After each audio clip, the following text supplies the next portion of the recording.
Meet Christina, a 25-year-old recluse navigating life's complexities from the comfort of her solitude.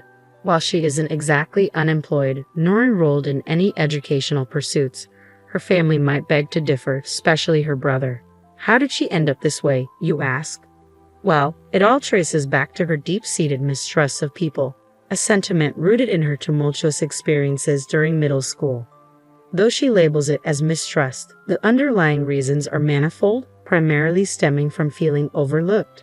The cause? It seems to revolve around her singular passion for machines. Christina's fascination with computers and her knack for all things mechanical made her indispensable around the house. However, this reverence was short-lived, overshadowed by her declining grades and her increasing isolation from peers, all consumed by her digital pursuits. Concern soon morphed into admonishment from her parents. When will you outgrow this obsession with machines? Navigating through the turbulent waters of middle school, under the constant barrage of parental scolding, I found myself questioning the validity of my passions. Slowly, the notion crept in that perhaps I shouldn't be pursuing what truly interested me. In response, I sought solace within the confines of my room during school breaks, effectively severing ties with the outside world to avoid my parents' scrutiny. This retreat only fueled the rumors circulating about me, branding me as odd or potentially dangerous, a label that gradually alienated me even within the school walls. In the midst of this isolation, my brother Keith emerged as my unwavering ally. With a talent for sweet-talking and a keen ability to ignite my motivation, he became my beacon of support. Thanks to Keith's encouragement, I managed to navigate through compulsory education, albeit without proceeding to high school. Instead, I opted to immerse myself in remote computer-based jobs from the comfort of home. Fresh out of middle school at 16, I dove headfirst into part-time work, channeling every penny earned into a passion that consumed me. Salvaging old computers, dismantling them with meticulous care, and reconstructing them from the ground up. What began as a simple hobby burgeoned into a profitable venture by the time I hit 20. Armed with the skills to craft computers from scratch, I ventured into the market, offering affordable machines to eager buyers. Before long, my endeavors bore fruit, catapulting me into the spotlight as a reputable entrepreneur. At just 25, I find myself basking in the glow of success, having amassed a modest fortune. Remarkably, my newfound wealth affords me the privilege of contributing $2,500 each month to my parents' household, with plenty left over to spare. Despite numerous attempts to explain my job to my parents, they remained steadfast in their lack of understanding. After several heated arguments, they adopted a hands-off approach, decreeing that as long as I could sustain myself, my profession was of little concern to them. This newfound autonomy granted me the freedom to inhabit my parents' home without interference, as my financial contributions spoke louder than words. However, the shift in dynamics wasn't mirrored by my brother, once my staunch ally and confidant during my school years. Initially supportive, he gradually soared towards me, perhaps weary of a sister who, even in her 20s, remained entrenched in her bedroom, immersed in her mechanical pursuits. His demeanor towards me grew increasingly hostile, sparking frequent conflicts that have left us estranged. Our relationship plummeted to new depths following my brother's marriage. It became apparent that his wife, a figure from his high school days, harbored disdain towards me, likely influenced by my brother's portrayal of me. She resented her newfound role as my sister-in-law, a sentiment she seemingly imparted to my brother. As this toxic dynamic persisted, I found myself branded as the pariah of the family abode. Despite my self-imposed isolation within my room, the palpable hostility directed towards me gnawed at my spirit, a stark contrast to the genuine concern expressed by my parents. Overnight, the sanctuary of my parents' home morphed into a battleground. No longer did I find solace within its walls. Instead, I felt besieged, with my once loyal allies dwindling in number as my parents appeared to succumb to the influence of my adversaries. Despite my financial independence and contributions to household expenses, I found myself perceived as a burden by my brother and sister-in-law, who couldn't comprehend the nature of my pursuits. Their remarks grew increasingly hostile, threatening to oust me from the family home to claim it as their own. Feeling alienated and estranged from my brother, I contemplated leaving once I secured alternative accommodation. After all, if I were to be forced out, there would be no obligation to continue supporting the household financially, allowing me to save those funds for myself. a silver lining amidst the turmoil. Just as I was weighing my options, my brother broached the topic of inheritance, revealing a gross misunderstanding on his part. Despite being unemployed and secluded in my room, I lived comfortably thanks to our parents' financial support.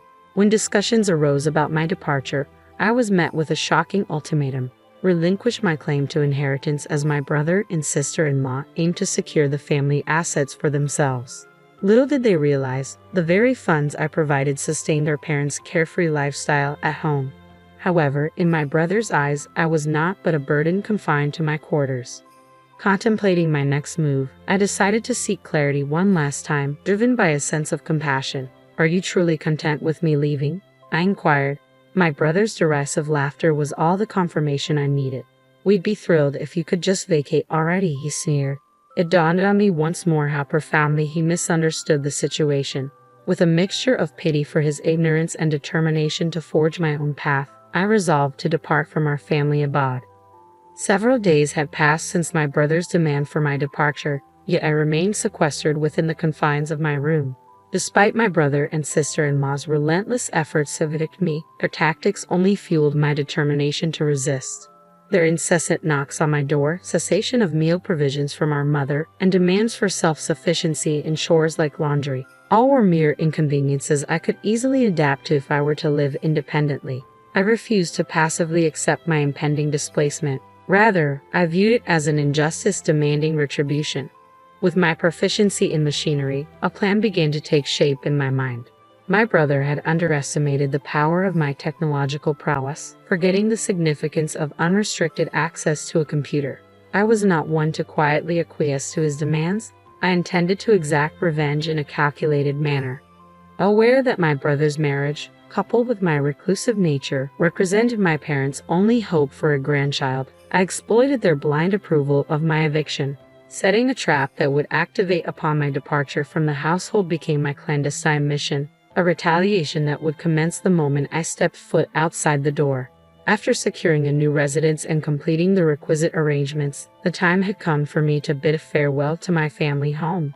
Prior to my departure, I left a parting note for my parents and brother, a poignant reminder of my contributions to our household. I've long been a provider for this family, yet it seems my efforts have been conveniently forgotten. I trust you'll come to recognize the true detriment to our family's prosperity. Though momentarily taken aback by my words, my parents quickly reverted to their belief that my brother would somehow persevere. Dismissing my message as mere bitterness, all three of them brushed off my concerns with little consideration. It was evident that my words had failed to penetrate their complacency. Despite the initial apprehension, I deemed it necessary to depart from my family home and forge my own path. Carrying with me a trove of equipment from my former abode and supplementing it with additional essentials, I meticulously curated my new living space to reflect my tastes and preferences. With each furnishing and decor choice, I cultivated an environment of unparalleled comfort. To my surprise, the transition to solo living proved remarkably seamless. I found myself more productive than ever before, reveling in the freedom to tailor my surroundings to my liking. Interactions with the locals further enriched my experience, their warmth and hospitality easing any lingering uncertainties. Life post-departure unfolded in a series of delightful discoveries and newfound independence, a stark departure from the confines of my family abode. Amidst my newfound contentment, I couldn't help but ponder the impact of my absence on my family's circumstances. However, any concerns were momentarily set aside when my mother's unexpected call interrupted my reverie. "Christina, did you tamper with our machines?" My brother's accusatory tone cut through the air. "What? Tamper with the machines?" I replied, feigning innocence. "Yeah, something's definitely off with the computers and electronics lately," he persisted. "I have no clue what you're talking about. I used to handle them out of goodwill since we're family, but since you deemed me a nuisance and ousted me, even if you're my parents, you'll have to pay the standard rate," I retorted, unapologetic. "Are you serious? That's awfully greedy of you. We're your parents after all. Can't you cut us a break?" my father interjected. "In that case, I'd rather extend discounts to my friends. Unlike you, they don't treat me poorly," I shot back, my resolve unyielding. "Fine, you're nothing but a miser," my brother spat, his frustration palpable. Internally, I let out a sigh of relief as I recognized the familiar issue at hand, grateful that another trap hadn't been triggered. Handling the situation calmly, I addressed my mother's abrupt hang-up and the subsequent spiteful email. It struck me as immature, her reaction akin to that of a sulking child. Who was the real adult in this scenario? I couldn't help but wonder. Such behavior seemed not just self-centered, but outright selfish.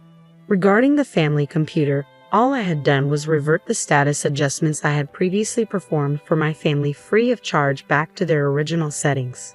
To an untrained eye, it might appear as if the computer had spontaneously malfunctioned. When I suggested they contact the company for repairs as an individual, they responded with a tantrum.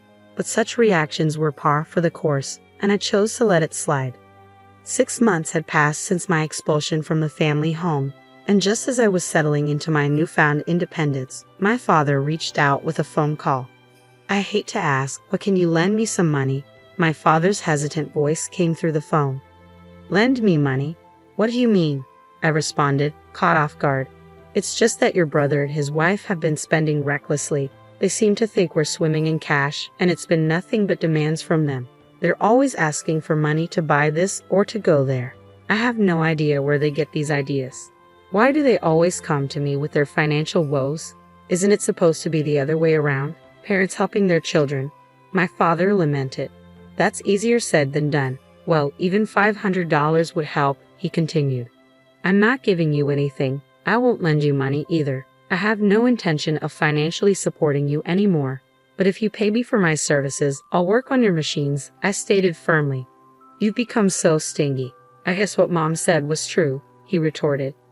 During my unemployed years, he had the nerve to say things like, you used to do whatever you wanted at home, and he kept grumbling about other things. But I didn't care. I just hung up, I concluded, ending the conversation. My father's emails may have ceased, but his incessant phone calls intensified, ringing more than twice a day, prompting me to muse, what troublesome parents I have. A few days into this relentless barrage of communication, my brother, clearly in a tight spot, reached out next. When I questioned him about their sudden interest in contacting me, he countered, let me ask you this. Why was our family home affluent in the past? It dawned on me that he must have suspected their financial predicament had deteriorated since my departure, but it was too late. My current residence had become my sanctuary, a place where both my work and life flourished. There was no chance I would relinquish it again. Perhaps the reason behind our family's wealth was my monthly contribution of $2,500 to the household. Though not obligatory, I felt a sense of indebtedness to my parents for raising me, hence my willingness to give more. Given the circumstances, why would I continue supporting a home from which I had been ousted? It seemed inconceivable to entertain such a notion. I understand now, so that explains the sudden decline in Mom and Dad's finances, my brother acknowledged solemnly. Even if you were to ask me to return, I have no intentions of doing so, I replied resolutely. I get it. Reflecting on it now, our actions were unforgivable. I'm sorry, he offered. It's too late for apologies. Besides, I have no desire to be involved with any of you in the future. Please refrain from contacting me, I declared firmly. Hey, wait, my brother's voice pleaded desperately as I ended the call. Determined to sever ties with my family once and for all, I made the decision to cancel my cell phone contract. I couldn't bear the thought of enduring any more calls about various matters from them. 5 years have passed since I terminated my mobile contract and embarked on a life of solitude. During this time, I found love and got married to a partner who not only shares my profession but also understands and supports my lifestyle. He's a compassionate soul who willingly shares the burden of household chores, allowing me the freedom to pursue my passions. The thought of reaching out to my parents crossed my mind, considering they're technically family, but it felt too late. I refrained from making any contact. However, my husband expressed a genuine interest in meeting my parents and understanding their current circumstances. In response, I decided to hire a detective to investigate the situation at my family's home. What unfolded was a grim revelation. A multitude of debts surfaced, painting the picture of desperation and financial ruin. Cut off from my support, my parents resorted to borrowing money from various lenders in a futile attempt to sustain their lifestyle and tether my brother and his wife to the family home. However, the borrowed funds only piled up. accruing interest with no hope of repayment, leaving them drowning in debt. The debts attributed to my parents alone exceeded a staggering sum of $100,000. To secure these loans, the house was used as collateral, ultimately resulting in its foreclosure. The once vibrant family home now stands as a desolate vacant lot, a haunting reminder of the consequences of severed ties and unresolved conflicts.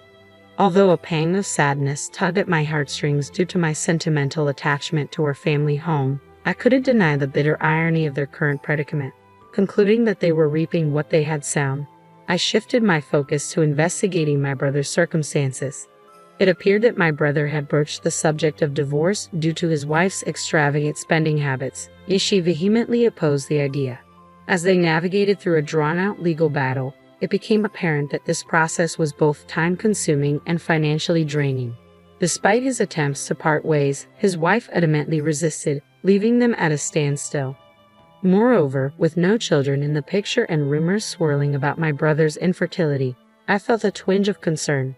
Dispatching the detective to the hospital where they sought treatment, the disheartening truth emerged. My brother was indeed infertile, his condition bordering on sterility. The doctor's prognosis painted a grim picture, suggesting that natural conception was nearly impossible. The hope my parents harbored for a grandchild from my brother and his wife, coupled with their decision to evict me when that expectation wasn't met, ended in disappointment and dissolution. With the family home sold off to settle debts, our family found itself in a pitiful state. Even a cursory investigation revealed the dire circumstances they faced. It became evident that engaging with them in their current state would not be advantageous for me or my husband. With a loving husband, 4 children, and a faithful dog, we had forged a life far removed from their struggles, a life they once idealized. Knowing that they would likely try to exploit our situation if they were aware of it, I took preemptive measures. I visited the local office to ensure that my information could only be accessed there. I resolved to keep my distance from them and asked my husband to refrain from any gestures of greeting towards our marriage. Though initially disappointed, he understood the gravity of the situation once I explained it, and he hasn't raised the issue since. As the turmoil at my family home begins to settle and the prospect of reconciliation looms on the horizon, I hold on to hope that I can mend the rift with my parents and brother.